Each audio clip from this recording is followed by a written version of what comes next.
Hello guys, यहाँ तक मेरी वीडियोस देखने के लिए शुक्रिया, मेरे साथ जुड़े रहने के लिए शुक्रिया। तो ये मेरी लाइफ की सेकंड चैप्टर की वीडियो है। आप लोग अगर अभी से जुड़ रहे हैं तो मैं आपको रिक्वेस्ट करूँगी कि आप मेरे लाइफ के पहली चैप्टर का जो वीडियो है वो पहले देख लीजिए, ताकि आपको यहाँ से समझ में आए। तो आज मैं डिस्कस करने जा रही हूँ जहाँ हम लोग लास्ट वीडियो में स्टॉप किए थे, वहाँ से कि मेरी पहली रिलेशनशिप कहाँ से स्टार्ट हुई।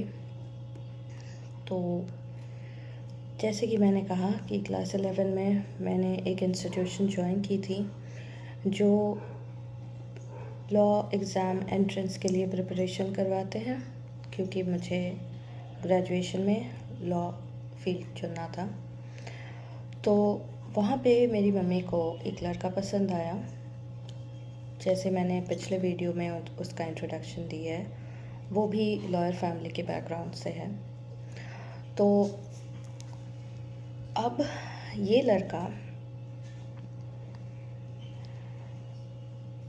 मुझसे नॉर्मली बातचीत करता रहा, क्लासेस में हम मिलते रहे, और बिकॉज़ वो मेरे घर के करीब रहता था और उसके पास खुद के कन्वेंस थे, तो मेरे घर से सबका ये मानना था कि उसके साथ ही मैं एक साथ आया जाया करूँगी, ताकि मेरे मम्मी को मुझे ड्रॉप करना पिकअप करना ना पड़े। तो उन्होंने ऐसा बंदोबस्त किया कि मैं उसके साथ ही जाऊँगी, और फिर उसके बाद ट्यूशन्स भी साथ में लेने लग गए। तो हम काफ़ी वक्त एक दूसरे के साथ बिताने लग गए। अब क्योंकि वो ऑलरेडी एक लॉयर्स बैकग्राउंड के फैमिली से है, इसलिए उसके लिए चीज़ें पिकअप करना आसान होता था, स्टडीज़ आसान होते थे। लॉ एंट्रेंस एग्ज़ाम की प्रिपरेशंस जो थी वो उसमें बहुत सारी चीज़ें उसे पहले से ही पता होती। तो वो क्लास में काफ़ी अहेड था बाकी बच्चों से, और इसलिए मुझे मेरे घर वालों ने कहा कि तुम उसके साथ एक साथ पढ़ने बैठो ताकि तुम्हें हेल्प हो जाए। और बिकॉज़ ऑफ दैट उसके घर मेरे घर वालों ने मुझे भेजना शुरू किया। तो जैसे मैं उसके घर गई, उसका घर का माहौल ऐसा था कि उसके पापा काम के सिलसिले में बाहर रहते थे, उसकी मम्मी बीमार रहती थी, उसकी मम्मी एक कमरे में बंद रहती थी। उनका घर का माहौल ऐसा था कि वो बंदा इकलौता बेटा था, उसके और भाई बहन नहीं थे। तो वो लोग 3 शख्स एक घर में होते हैं, लेकिन उसमें से मम्मी जो है वो एक कमरे में अलग बंद रहती है, और पापा जो है वो काम के सिलसिले में हमेशा बाहर रहते हैं। तो वो उनके घर का बेटा वो घर में बस अकेला। तो ये अजीब चीज़ लगी मुझे कि उसकी मम्मी क्यों कमरे में बंद है। तो पहले दिन ही मैं जब गई तो मैं ये सब सवाल पूछना चाहती थी, पर मुझे और लग रहा था कि पूछना चाहिए भी कि नहीं।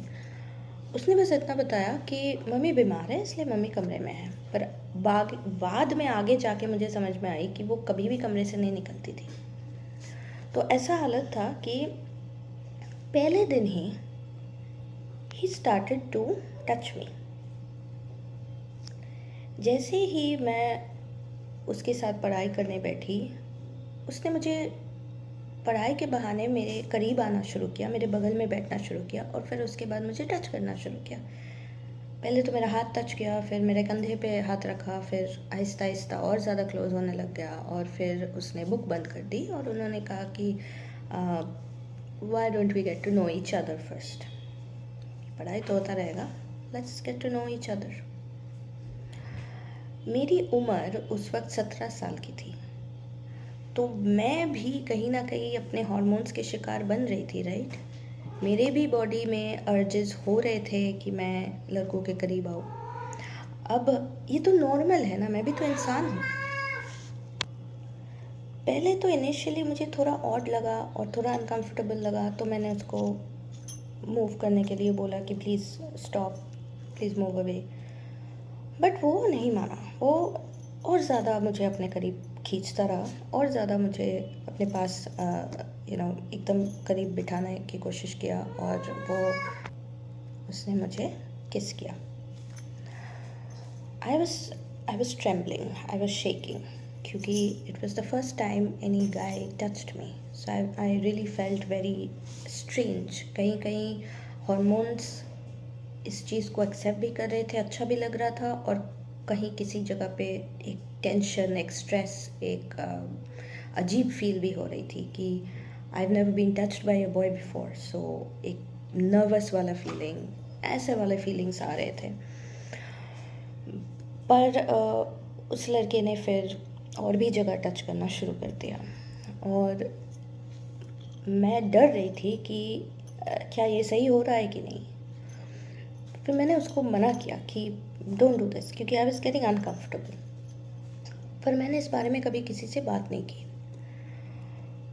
फिर मैंने वहाँ से निकलने का ही ठीक समझा, तो मैं वहाँ से अपना बुक्स वगैरह ली और मैं वहाँ से निकल गई। घर आके मैंने किसी को कुछ बताया नहीं।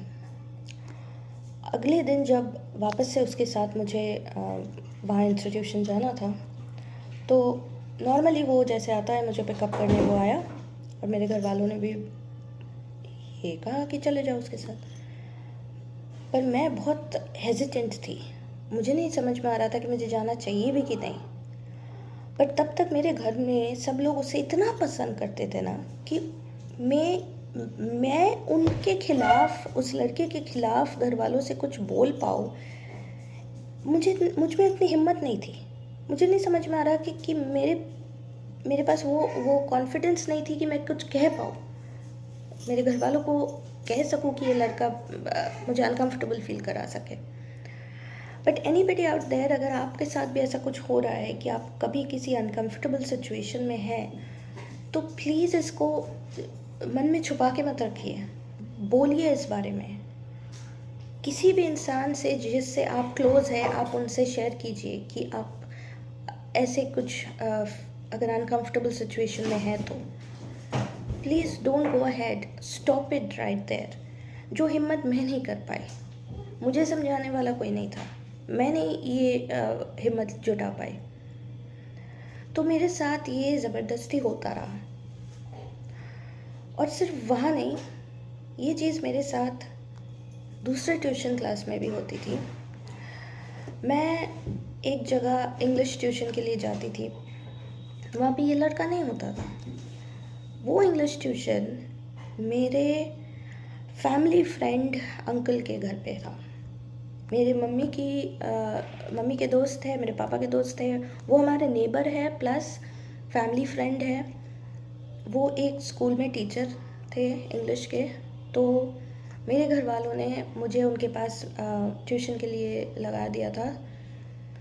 उन्होंने कहा कि ये मेरी क्लास अलग से लेंगे, दूसरे बच्चों के साथ नहीं लेंगे, तो for special preference, that's what he said, that's what he told my parents कि ये तो मेरी घर की बच्ची की तरह है, इसे तो मैं अलग से पढ़ाऊँगा, दूसरे बच्चों के साथ भेजने की ज़रूरत नहीं है, इसे अलग भेज देना। और मेरे घर वाले तो इस बंदे को इतना ट्रस्ट करते थे, ये तो फैमिली फ्रेंड था, तो इनके ऊपर ब्लाइंड ट्रस्ट था, तो मुझे अलग से भेज देते थे इनके घर। और जब मैं इनके घर जाती थी, अलग कमरे में मुझे पढ़ाते थे, तो मुझे ऐसे टच करते थे हाथ में, ऐसे ऐसे ऐसे हाथ चलाते थे। तुम्हें समझ में आ रहा है ना पढ़ाई, तुम समझ रही हो ना, कहीं कोई दिक्कत तो नहीं हो रहा है ना, ऐसे करके हाथ ऐसे फैलाते थे मेरे हाथ के ऊपर। मुझे अनकंफर्टेबल लगता था, बहुत अनकंफर्टेबल लगता था, पर मैं कुछ कह नहीं पाती थी, बिकॉज मैं डरती थी कि ये मेरे घर के इतने क्लोज़ है, मेरे माँ बाप के दोस्त है, मेरे घर में इतना आना जाना है इनका, इनके घर में हम लोगों का इतना आना जाना है, तो कैसे मैं कुछ कहूँ। और मेरे तो पहले से ही मेरे घर वालों के साथ रिश्ता सही नहीं है कि मैं कुछ बोल पाऊँ उन्हें, नहीं कह सकती, क्योंकि दोषी मुझे ही ठहराएंगे, कुछ ना कुछ करके ये मेरे ही ऊपर ब्लेम लाएंगे। So I was scared and I never got to say this to anybody. All I could do was stop going there. तो वैसे मैं इंग्लिश में अच्छी थी, तो मैं घर में आके ये कह दिया कि मैं मैनेज कर लूँगी अकेले, मुझे इंग्लिश ट्यूशन की ज़रूरत नहीं है। और मैं वहाँ जाना बंद करती। तो इतना हिम्मत मैंने किया अपने लिए, but that was the only one place where I could take a stand. लेकिन जो ये दूसरी चीज़ है, इस बारे में मैं कुछ नहीं कर सकी। यहाँ इस लड़के के साथ मुझे जहाँ पे लॉ के पढ़ाई के लिए ट्यूशन में भेजा जा रहा था, वहाँ तो मैं जा रही थी, वहाँ तो मेरा कोई चॉइस नहीं था। मैं तब तक ना ज़्यादा इंडिपेंडेंट नहीं रही हूँ, मैं अकेले आना जाना नहीं कर सकती थी। तब तक मेरे घर वाले मुझे लेकर जाते थे कहीं पे भी, और वहाँ से लेकर आते थे। हमेशा जहाँ भी मैं जाती थी, मैं अपने घर वालों के साथ जाती थी। मैं कभी भी इंडिपेंडेंट होके खुद से आना जाना नहीं कर सकती थी। रास्ते में कैसे अकेले चलना होता है, कैसे कौन सी बस कहाँ पे जाती है, किस तरह से पब्लिक के साथ एडजस्ट करके रहना होता है, ये मुझे नहीं पता था। मैं बहुत ज़्यादा प्रोटेक्टेड शेल के अंदर रही हूँ। मेरी अपब्रिंगिंग उसी तरह हुई है कि जहाँ पे घर वाले लेकर जाएंगे सिर्फ उनके साथ जाना है और उनके साथ वापस आना है। तो मेरे लिए बहुत मुश्किल था ये बोलना या ये करना कि मैं उस लड़के के साथ ना जाऊँ और मैं अकेले ट्रैवल करके जाऊँ। मैं बहाना बना के मम्मी को कहती थी कि मम्मी आप लेकर जाओ ना मुझे। मम्मी कहती थी कि हज़ारों काम है, ये है वो है, मैं नहीं लेकर जा सकती। वो कन्वीनियंस का दिखाती थी कि ये लड़का तो जा ही रहा है ना, तुम उसके साथ जाओ, क्या प्रॉब्लम है तुम्हें, और क्या तुम्हें लड़का पसंद नहीं है क्या। तो कह नहीं पाती थी कि नहीं पसंद है, और कहीं ना कहीं पता ही नहीं था कि पसंद नहीं है भी या पसंद है। I don't know, I was confused, because मेरी भी तो उम्र कम है ना।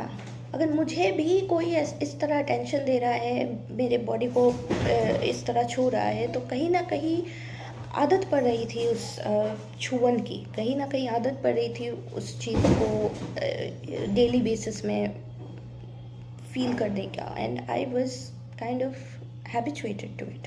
तो मैं ना भी नहीं बोल पा रही थी। तो ऐसे में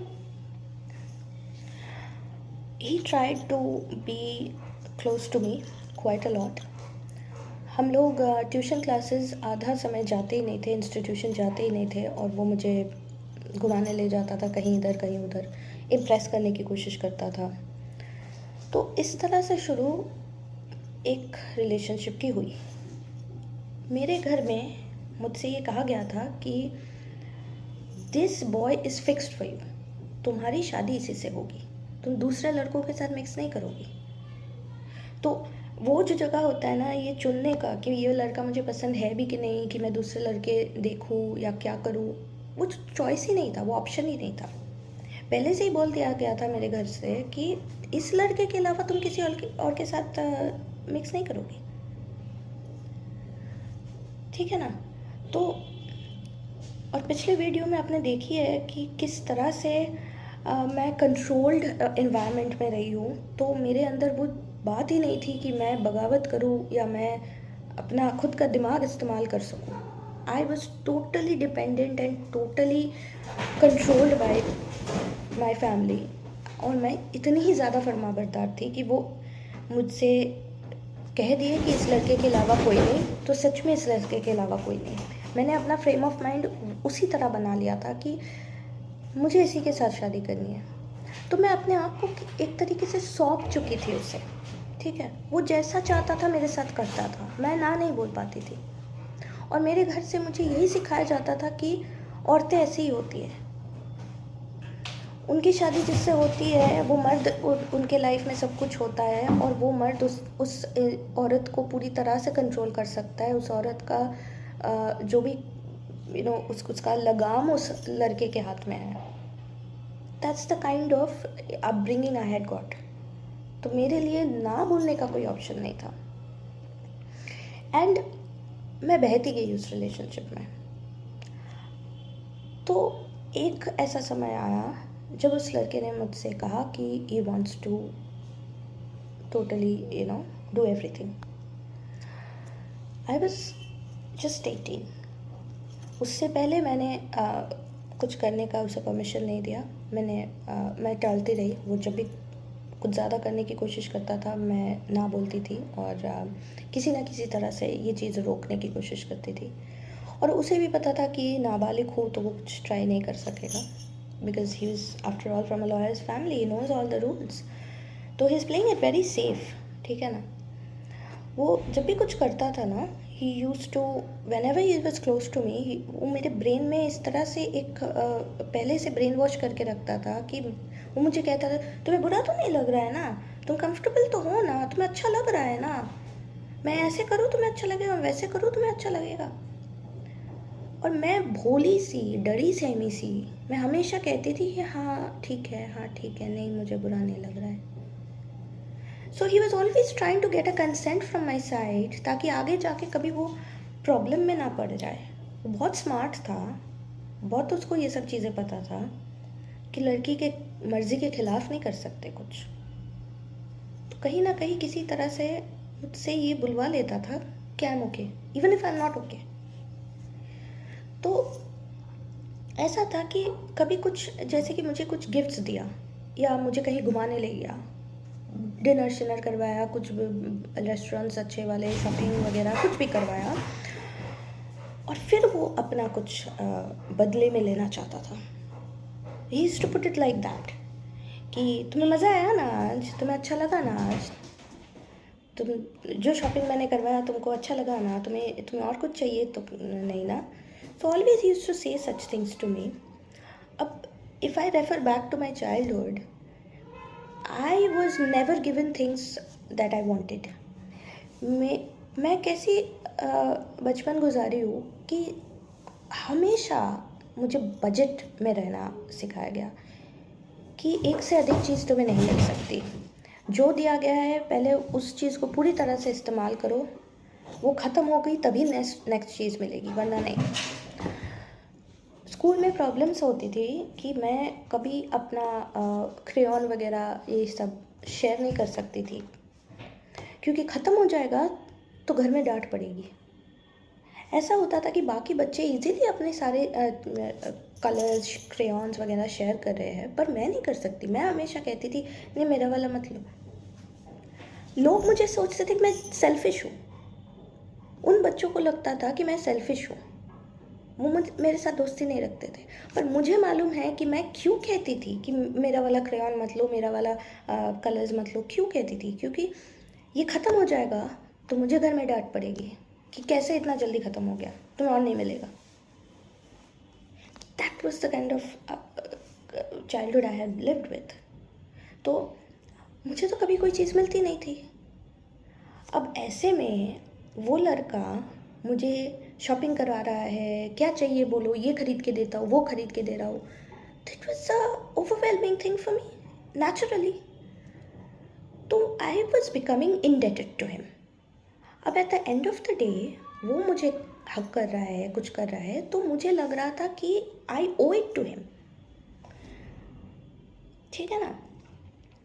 वो इस तरह से कहता था कि देखो मैंने तुम्हें इतना कुछ दिलाया, मैंने ये किया वो किया, तुम मुझे भी खुश कर दो, तो मेरे लिए क्या करोगे।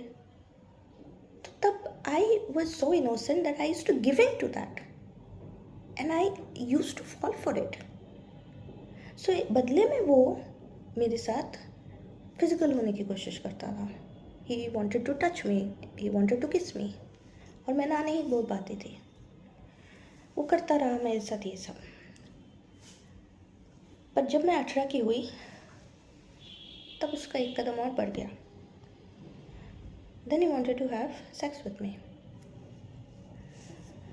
तो उसने मुझसे कहा कि अब तो तुम नाबालिग नहीं रही हो, अब तो तुम बड़ी हो चुकी हो, अब तुम्हें क्या प्रॉब्लम है, मैंने तो पूरा 1 साल तो तुम्हारे लिए वेट किया।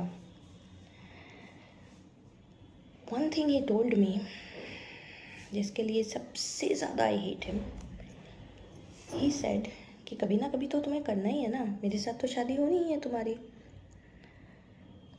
तो why not now. I am also virgin, you are also virgin. तुम्हारी वर्जिनिटी तुम मुझे दो, मेरी वर्जिनिटी मैं तुम्हें दूंगा। He said he is a virgin.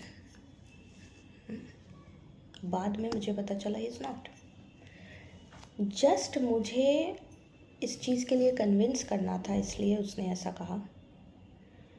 तो all you teenage girls out there, know one thing, that if a guy is forcing you to do all this, वो बहुत कुछ बना के बोलेगा, वो बहुत कुछ बढ़ा चढ़ा के बोलेगा, just to impress you, just so that you sleep with him.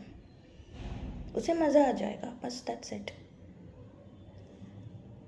For all those girls out there who are virgins, who have not had sex ever in their life, मैं उन सबको कहना चाहती हूँ कि आपकी जो पहली बार है ना, बहुत सोच समझ के कीजिए, बहुत अच्छे से चुनिए कि आप अपनी पहली बार किसके साथ होना चाहते हैं। Don't just make random choices, don't compromise, don't give in to such things. जैसे मैंने की है वो गलती, आप वो मत कीजिए। Don't give in to people like that. तो इस बंदे ने मुझसे कहा it's his first time, so he said कि it's fine, it's your first time, it's my first time. Later on, after 7 years, I came to know it was not his first time. That was after 7 years. मेरे लिए लगा था कि 7 साल धोखा था मेरे लिए। फिर इस चीज़ की शुरुआत ही धोखे से हुई। तो आगे जाके जो 7 साल हमने बिताए हैं, न जाने कितने झूठ बोले हैं उसने मुझे। The foundation only is based on lies. I hated it after that. There was nothing I could do about it. तो वो relationship basically was only lust. There was no love in it. It was only bodily pleasure. That's it. और हमारी दोनों की उम्र कम थी, दोनों की समझ कम थी। उस 18-19 के उम्र में क्या ही एक्सपेक्टेड है। So it was all about lust. It was all about physical pleasure. उस रिलेशनशिप में mutual respect, mutual understanding of each other, ये सब नहीं था। तो जैसे जैसे हम बड़े होने शुरू हुए उतना हमको समझ में आया कि we are very different from each other.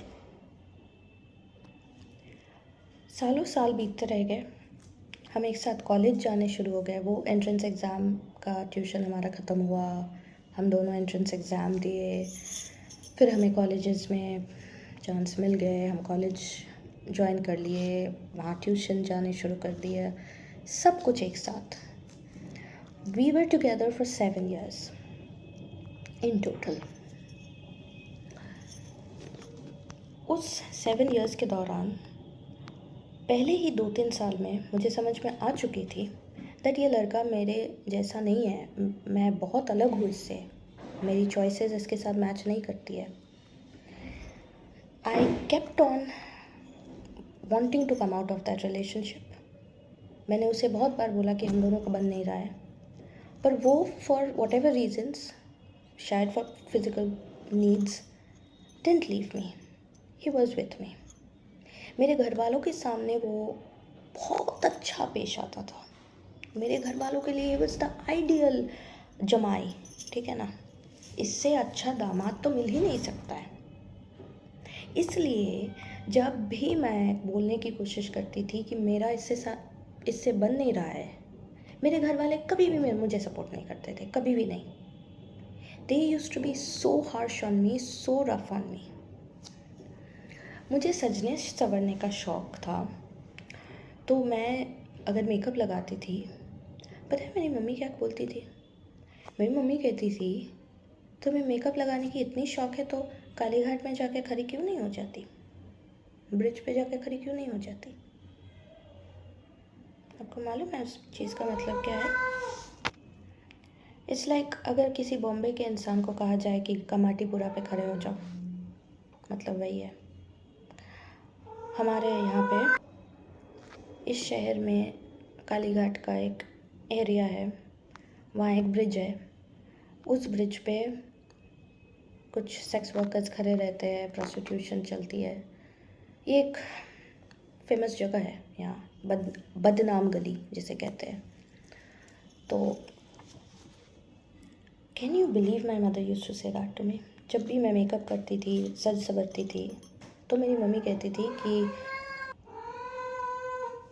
कि तुम जाओ और कालीघाट पे जाके खड़े हो जाओ, ब्रिज पे जाके खड़े हो जाओ। It was very demeaning. I only know how I used to face all that. तो मेरा ना घर में रहने का मन नहीं होता था। मैं जितना हो सके मैं बाहर रहना पसंद करती थी।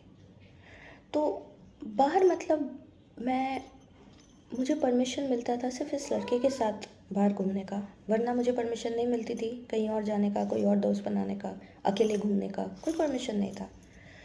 आई was so dependent on this guy कि घर में तो मेरी दम घुटती है, तो मैं यहाँ से निकलने के लिए सोचूं तो इसके अलावा मेरे पास और कोई ऑप्शन ही नहीं है। सिर्फ इसके घर जाना, इसके साथ टाइम स्पेंड करना, दैट्स ऑल आई हैव। अगर ये नहीं तो घर में अपने मम्मी को फेस करना, जो मैं नहीं करना चाहती थी। यहाँ मेरी मम्मी मुझे क्रिटिसाइज़ कर रही है मेकअप करने के लिए, सज संवरने के लिए, और बाहर अगर मैं निकलती हूँ तो ये लड़का अप्रिशिएट कर रहा है उसे, वो कह रहा है कि मैं अच्छी दिख रही हूँ।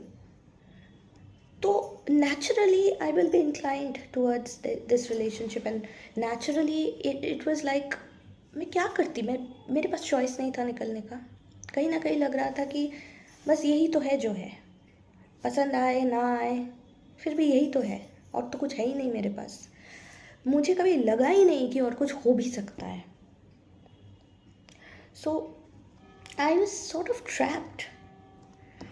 अब ऐसे में मुझे एक मूवी की ऑफ़र आई और वो मैं छुप छुप के करने लगी घर से। अब घर वाले तो सपोर्ट बिल्कुल नहीं किए, इस बात का पता पहले तो उनको नहीं चला था, लेकिन जब बाद में पता चली तो बिल्कुल सपोर्ट नहीं किए थे। तब ये लड़का स्टेप इन किया और इसने मेरे घर वालों को समझाया कि he is okay with it, और मुझे परमिशन दिया जाए कि मैं वो करूँ।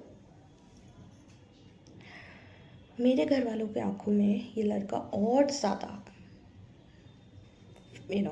अच्छा बंदा बन गया।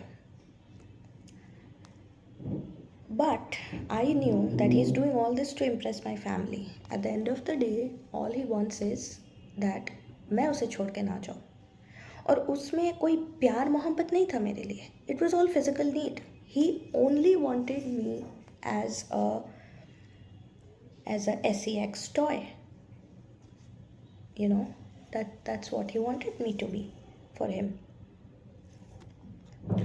तो अगर मैं मेरे घर वालों के ख़िलाफ़ जाके मूवी करने शुरू कर दूँ और वो चीज़ ये बंदा सपोर्ट कर रहा है, तो मैं सॉर्ट ऑफ फील कर रही थी कि यही तो है जो सपोर्ट कर रहा है, तो इसके वजह से अगर मुझे इसके साथ सोना पड़े तो ठीक है, ताकि मैं अपने ड्रीम्स पूरी कर पाऊँ। सो लोग जो कहते हैं ना कि मूवीज़ पाने के लिए कास्टिंग काउट्स के साथ सोना पड़ता है, मुझे कोई कास्टिंग काउट के साथ नहीं सोना पड़ा, मुझे उल्टा इसके साथ सोना पड़ रहा था ताकि मैं अपने ड्रीम्स पूरी कर पाऊँ। But at the end of the day it was getting too much for me and I left that movie बीच में ही। मैं नहीं कंटिन्यू कर पाई क्योंकि इतना स्ट्रगल मैं नहीं कर पा रही थी। घर से छुप छुपा के जाना, घर वाले सपोर्ट नहीं कर रहे हैं, झगड़ा करके वहाँ जाना और उस चीज़ को पूरा करने के लिए इस लड़के के डिमांड्स पूरी करना मैं नहीं कर पा रही थी। मेरे लिए बहुत ज़्यादा हो रहा था। So I wanted a way out. So I had to leave my dream. मैंने कंटिन्यू नहीं की मूवी की शूटिंग, मैं वहाँ से छोड़ के निकल आई। और तब मुझे उस दौरान मेरी ग्रेजुएशन हो चुकी थी और मुझे लॉ के फील्ड में नौकरी मिल गई। जो पहली नौकरी थी वो हैदराबाद में थी। बहुत अच्छे तनख्वाह का एक मल्टीनेशनल कंपनी में मेरी सिलेक्शन हो चुकी थी। तब तक इस बंदे को कोई नौकरी नहीं मिली थी। इसका तो ऐसा था कि घर में ही सारे लॉयर्स है, घर का ही चेम्बर है, मैं घर के ही चेम्बर में बैठूंगा, इसका वैसा ही था, बने बनाए पहले से ही सब कुछ है। इसके घर में जो एक अजीब चीज़ थी, जिसके बारे में मैंने पहली वीडियो में बताई आपको, इस लड़के का ना, अब इसके घर की माहौल जैसे मैंने आपको बताया, इसकी मम्मी पहले नॉर्मल थी। इसकी मम्मी को इसके पापा ने और इसने घर के अंदर कैद करके ज़िंदगी भर गुजार के मजबूरन पागल बना दिया। This is one thing I wanted to understand कि एक अच्छे भले इंसान को आप जहनी तौर पे टॉर्चर करके, प्रेशराइज करके, सॉलिटरी रिफाइनमेंट में रख के पागल कर सकते हो। ये इस चीज़ की इल्म मुझे पहले नहीं थी, इस चीज़ को देख के मैंने सीखा है। I never knew this could happen, but this thing taught me कि ऐसा भी होता है। वो औरत अपने लाइफ में पढ़ाई लिखाई की है, स्मार्ट थी, बहुत अच्छे ख़ानदान से बिलोंग करती थी। फिर उनकी अरेंज मैरिज हुई इन अंकल के साथ, और पता नहीं क्यों क्या प्रॉब्लम हुए थे उनके घर में, लेकिन आहिस्ता आहिस्ता आंटी को घर में कैद करना शुरू हो गया इस अंकल का। वो नहीं चाहते थे कि आंटी कहीं जाए, किसी से मिक्स करे, तो आंटी को एक कमरे में बंद रखते थे। उनका खाना उस कमरे में पहुंचाया जाता था। वो अपने ही घर में कैदी की तरह रहते थे। वो हार्डली कमरे से निकलती थी, और धीरे धीरे धीरे धीरे बरसों बीत गए इस तरह से, और वो ज़हनी तौर पे बीमार होने लग गई। क्लोज्ड इन एक इनक्लोज्ड सॉलिटरी रिफाइनमेंट, मतलब कि अकेले एक इंसान को एक कमरे में बंद रखने पे सालों साल अगर वो इंसान वैसे रहता है, तो इंसान के दिमाग पे ये बात बहुत गहरा असर पड़ता है, और वो इंसान नॉर्मल नहीं रहता है। तो आंटी के साथ भी वैसा हुआ। Very unfortunate, but that's how it was. वो कभी कभी अपने नॉर्मल फेजेस में आती थी, कभी कभी बातें करती थी, तो that's when I used to hear all this from her. But फिर वापस से चली जाती थी अपने फेजेस में। ये लड़का नहीं चाहता था कि मैं उसके मम्मी के साथ ज़्यादा बातचीत करूँ। जब कभी मौका मिलता था, is to slide into her room and I to spend time with her. उन्हें बहुत अच्छा लगता था, क्योंकि उनके साथ तो कोई बातचीत नहीं करता था, कोई नहीं चाहता। ये लड़का, इसके पापा, उनके साथ कोई बातचीत नहीं करते थे। They never used to spend time with her, they never used to take her out anywhere. मैं कोशिश की कि कभी कभार आंटी को बाहर लेकर जाऊँ, कभी मेरे साथ टाइम स्पेंड करें, मैं बातें करूँ। उन्हें अच्छा लगता था, तब वो बातें करती थी मेरे साथ। पर अंकल को पसंद नहीं था, इस लड़के को पसंद नहीं था, and they kept on stopping me from doing that. ऐसे अजीब घर में ना मैं शादी होके नहीं जाना चाहती थी। ऐसे अजीब लोगों के साथ मैं राब्ता नहीं रखना चाहती थी। बट फिर भी मैंने इसी लड़के को अपना मान लिया। फिर भी मैंने मान लिया कि यही मेरी मुस्तकबिल है, इसी के साथ मुझे रहना है। तो जब मुझे वो नौकरी का ऑफ़र मिला, मैं जाऊंगी ये तय हो चुका। मेरे फ्रेंड्स में बहुत सारे फ्रेंड्स ने मुझसे ये कहा कि जो कॉमन फ्रेंड्स ग्रुप है, उन्होंने कहा कि इस लड़के को पसंद नहीं है कि मैं वहाँ जाऊँ। पर कभी भी उसने मुझे डायरेक्टली नहीं बोला कि मैं ना जाऊँ। उसने मुझे एग्ज़ाम क्लियर करने में हेल्प किया, इंटरव्यू पास करने में हेल्प किया, सब कुछ किया। पर कभी भी उसने सीधी मुँह से नहीं कहा था कि मैं ना जाऊँ। लेकिन उसके फ्रेंड्स ने मुझे बोला कि उसे पसंद नहीं है, तुम जाओ। अब ऐसे में मेरा जो हालात था, मेरा जो माहौल है, मैंने इतने बरसों से एक घुटन में अपनी लाइफ जी है।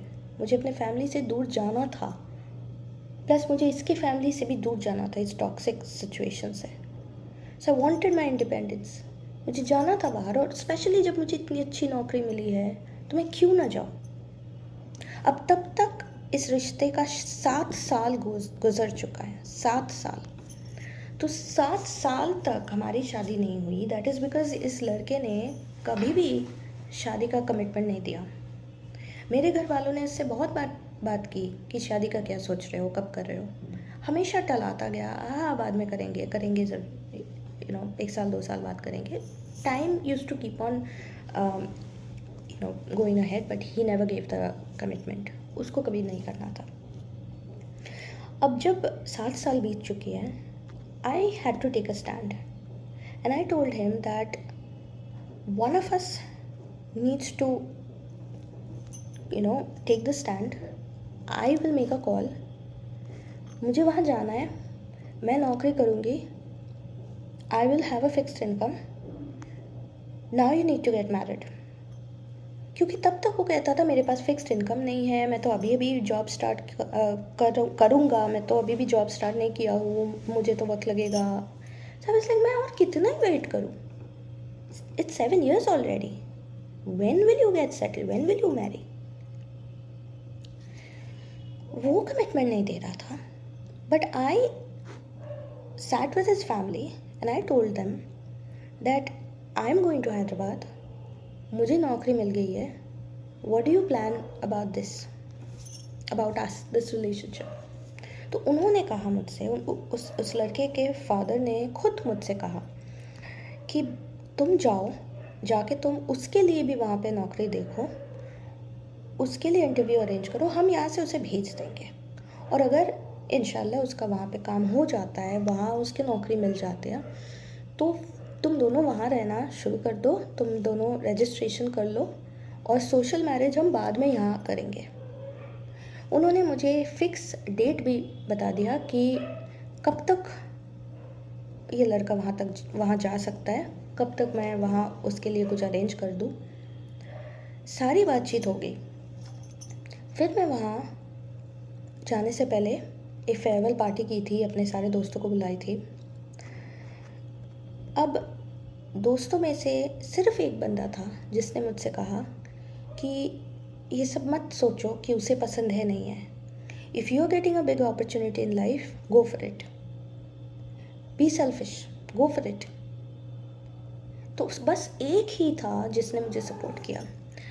बाकी जो लोग मेरे पास मेरे फेयरवेल पार्टी के लिए आए, वहाँ पार्टी एंजॉय किया, वो लोग बाद में कभी मेरे साथ राब्ता नहीं रखे, बाद में कभी दोस्ती नहीं रखी, क्योंकि वो लोग सपोर्ट कर रहे थे इस बंदे को. And they did not like it that I went. अगर तुम्हें इतनी प्रॉब्लम है तो तुम मेरे फेयरवेल पार्टी में क्यों आए? Just to enjoy the party, just to get free food and free drinks and all that. Party enjoy करने के लिए तो शामिल हुए, फेयरवेल पार्टी के नाम पे आ तो गए, पर मेरे साथ दोस्ती कभी बनाए नहीं रखे. क्योंकि जैसे ही मैं यहाँ से गई, इस लड़के ने मेरे पीठ पीछे बाकी सारे दोस्तों को मेरे खिलाफ कर दिया.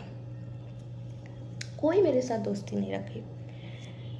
मैं जब वहाँ गई, नए शहर है, नए नौकरी है, नए जगह पे रह रही हूँ, कहाँ क्या घर लिया है, क्या किया है, ये सब शेयर करने के लिए मैं उत्सुक हो रही हूँ. मैं चाहती हूँ इस लड़के से शेयर करूँ, बिकॉज मैंने तो इसको अपनी जीवन साथी मान लिया है ना. मेरे लिए तो और कोई नहीं है. I want to share with him only. I don't have anybody else.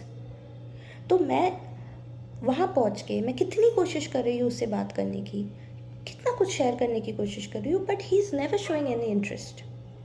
या तो फ़ोन नहीं उठाता है, या फिर 3-4 बार फ़ोन करने के बाद फ़ोन उठाता है, और फ़ोन उठा के क्या बोलता है, मैं बिज़ी हूँ, मेरे पास वक्त नहीं है, बाद में बात करेंगे. तो ही केप्ट डूइंग दिस. अब ऐसे सिचुएशन में, being a new girl in the office, I was getting attention from so many people. मैं एक नई लड़की हूँ, नए जगह से आई हूँ, तो वहाँ के लोग मुझे अटेंशन दे रहे हैं, वहाँ मेरी पॉपुलैरिटी बढ़ रही है. अब ऐसे में हुआ ये कि वहाँ एक एम्प्लॉय ऑफ द मंथ का अवार्ड दिया जा रहा था. एक male employee of the month, एक female employee of the month. तो जो female employee of the month का अवार्ड है वो मुझे मिला था, और male employee of the month जिसे मिला उसके साथ मेरी दोस्ती हुई, क्योंकि हम दोनों को वो एम्प्लॉय ऑफ द मंथ का अवार्ड मिला था and we were both doing very well at the work place. तो हम दोनों एक दूसरे के साथ फ्रेंड्स बन गए, काफ़ी एक साथ बैठने लग गए, बातचीत करने लग गए. तो लोगों को ये चीज़ थोड़ा खटक रहा था. एंड ऐसा था कि मेरे कॉलेज का एक बंदा वहाँ पे हमारे साथ काम करता था. उस बंदे ने चुगलीबाजी की. उस बंदे ने यहाँ आग लगाया फ़ोन करके कि मेरे बॉयफ्रेंड को बोला कि तेरी बंदी तो यहाँ पे दूसरे लड़कों के साथ चक्कर चला रही है, जबकि ये नहीं था। मैं किसी के साथ चक्कर नहीं चला रही थी। मैं वहाँ नए शहर में हूँ, मैं दोस्त बनाऊँगी ना, जाहिर सी बात है। और मैं क्या बना रही हूँ, वो लोग खुद आ रहे हैं मुझसे दोस्ती करने। मुझे करना है ना जान पहचान लोगों के साथ। मैं वहाँ अकेली रहती हूँ, I need to know people.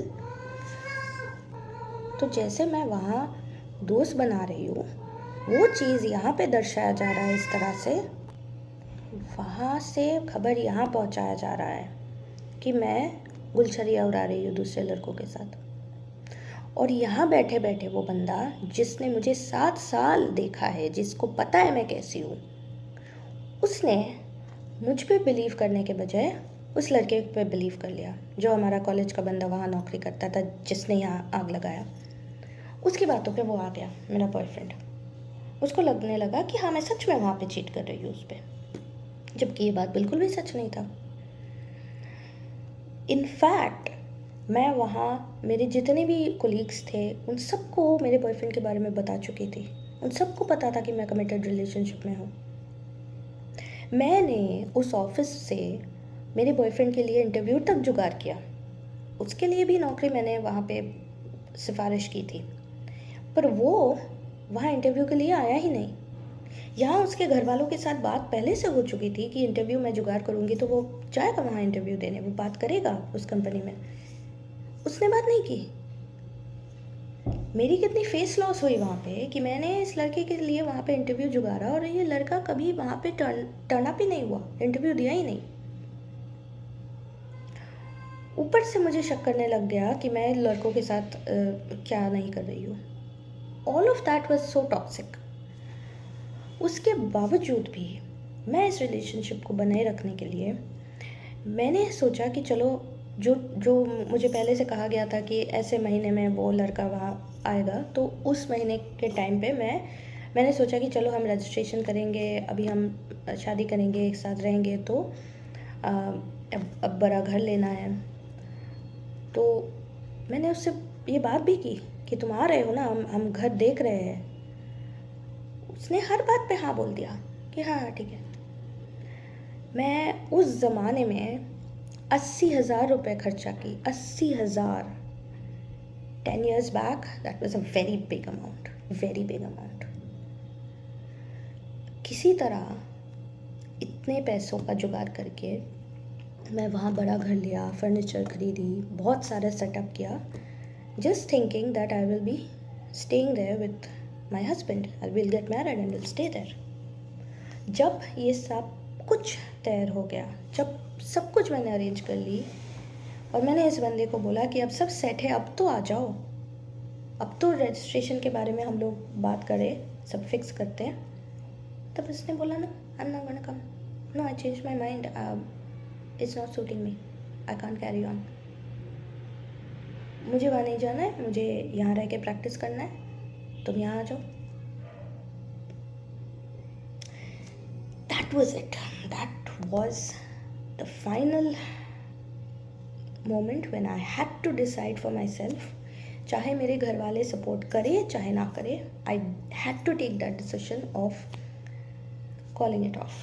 And I said no. Then I'm sorry, I cannot be with you. That was a very big decision I had to take because 7 years had passed with this guy. समाज में it was like a big thing कि सबको पता था कि मैं इस लड़के के साथ शादी करने वाली हूँ। मेरे घर वाले इस लड़के को इतना पसंद करते हैं और यहाँ मैं इससे शादी नहीं करूँगी। ये बात मैं अपने घर वालों को जब बताने जा रही हूँ तो जस्ट इमेजिन मेरा सिचुएशन क्या है। मेरे घर से किसी ने मुझे सपोर्ट नहीं किया, किसी ने नहीं, पर तब तक मेरे पास एक बहुत बड़ी पावर थी कि मैं घर वालों के साथ नहीं रह रही थी। I was in a different शहर, मैं अकेली रह रही थी, मैं नौकरी कर रही थी, इसलिए मैं इंडिपेंडेंट थी। मेरे पास वो एक हिम्मत आ चुकी थी जो हिम्मत आज तक नहीं कर पाई थी मैं। फाइनली वो बात मैं उस जगह तक मैं पहुंच चुकी थी जहां मैं अपने लिए स्टैंड ले पाऊँ, जहां मैं खुद के लिए डिसीजन ले पाऊँ और मैं फैमिली के अगेंस्ट जाके ये अपने लिए फ़ैसला करूँ कि मेरे लिए क्या सही है और क्या नहीं। मेरे घर से सबने मुझसे बात करना बंद कर दिया। They did not want to keep in touch with me. अब उसी दौरान मुझे तो किसी की सपोर्ट चाहिए थी ना, मैं अकेली पड़ गई थी। मेरी फैमिली जो कभी होकर भी नहीं थी, वो अभी फाइनली मुझसे बात करना बंद कर दी है। अब तक मेरे लाइफ में वो बंदा ही बस था जिसके साथ मैं सब कुछ शेयर करती थी। हालांकि हम दोनों में बहुत डिफरेंसेस थे, उसकी पसंद नापसंद, मेरी पसंद नापसंद कुछ भी मैच नहीं करता था। हम दोनों तो बस एक दूसरे के साथ सिर्फ फिजिकल प्लेजर के ही तौर पे अटैच थे, वरना नहीं। पर फिर भी जो भी हो, at the end of the day he was the only person I had in my life. Now he is also gone. तो I was totally alone, I was totally deserted. मेरे पास कोई नहीं था उस वक्त। I needed support, right. तब जाके मैंने उस लड़के से दोस्ती की जिसके साथ रूमर्डली आई वॉज अ गर्लफ्रेंड।